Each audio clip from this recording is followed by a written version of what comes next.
નમસ્કાર, આપ જોઈ રહ્યા છો spark today news. Maharaja Sayajirao વિશ્વવિદ્યાલયની commerce અને આર્ટ્સ ફેકલ્ટીમાં એફવાયનો કોર્સ પૂરો નહીં થયો હોવાના કારણે ઉનાળુ વેકેશનમાં પણ વિદ્યાર્થીઓને ભણાવવા પડે તેવી સ્થિતિ સર્જાઈ છે। ગુજરાત રાજ્ય સરકારના એકેડેમિક કેલેન્ડર પ્રમાણે 28 એપ્રિલથી યુનિવર્સિટીમાં પણ ઉનાળુ વેકેશનની શરૂઆત થવાની છે। તો મહારાજા સયાજીરાવ વિશ્વવિદ્યાલયની આર્ટ્સ અને કોમર્સ ફેકલ્ટી સત્તાધીશો દ્વારા વિદ્યાર્થીઓને ઉનાળુ વેકેશનમાં વર્ગો ચાલુ રહેશે તેવી કોઈ સત્તાવાર જાણકારી હજી સુધી અપાઈ નથી। આર્ટ્સ અને કોમર્સ ફેકલ્ટીમાં પહેલા વર્ષમાં નવી શિક્ષણ નીતિનો અમલ કરવામાં થયેલા વિલંબના કારણે પહેલા વર્ષનું શિક્ષણ કાર્ય પણ મોડું ચાલુ થયું હતું। તો બીજી તરફ કોમર્સ ફેકલ્ટીમાં એફવાયમાં ભણતા વિદ્યાર્થીઓનું બીજા સેમેસ્ટરનું 50% કરતાં પણ વધારે અભ્યાસક્રમ બાકી છે। બીજા સેમેસ્ટરની તો ઇન્ટરનલ પરીક્ષા પણ હજી લેવાઈ નથી। આ સંજોગોમાં હંગામી અધ્યાપકોનો કાર્યકાળ વધુ 1 મહિનો લંબાવી વર્ગો ચાલુ રાખવામાં ન આવે તો નવા શૈક્ષણિક વર્ષની શરૂઆતમાં પણ એન્ડ સેમેસ્ટર પરીક્ષા કોમર્સ ફેકલ્ટી ના લઈ શકે તેવી સ્થિતિ સર્જાઈ છે।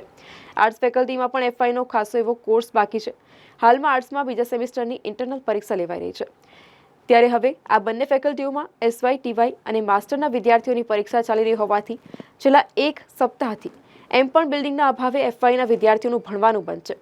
આમ બંને ફેકલ્ટીઓમાં નવી શિક્ષણ નીતિના અમલમાં વિલંબના કારણે વિદ્યાર્થીઓનું ઉનાળુ વેકેશન બગડે તેવી હાલ શક્યતાઓ દેખાઈ રહી છે। યુનિવર્સિટીના સત્તાધીશોએ ગયા વર્ષના એડમિશનના જ્યારે વાતો થતી હતી, એડમિશનો ચાલુ હતા, ત્યારે એનઈપીની વાત કરી હતી કે એનઈપીમાં આખી શિક્ષણની જે નીતિ છે તે બદલવામાં આવશે, વિદ્યાર્થીઓના હિતમાં જે પોલિસી છે એનઈપીની જ્યારે સત્તાધીશો મોટી મોટી વાતો કરતા હતા અને મોટી વિદ્યાર્થીઓને આશા જગાડી હતી, ત્યારે હું કહેવા માંગીશ કે હજુ એફવાયના વિદ્યાર્થીઓ જે કોમર્સ ફેકલ્ટીના છે તેમનો હજુ 2 સપ્તાહ જેટલો સિલેબસ બાકી છે અને હજુ એ લોકોની મિડ સેમની એક્ઝામ લેવાઈ નથી।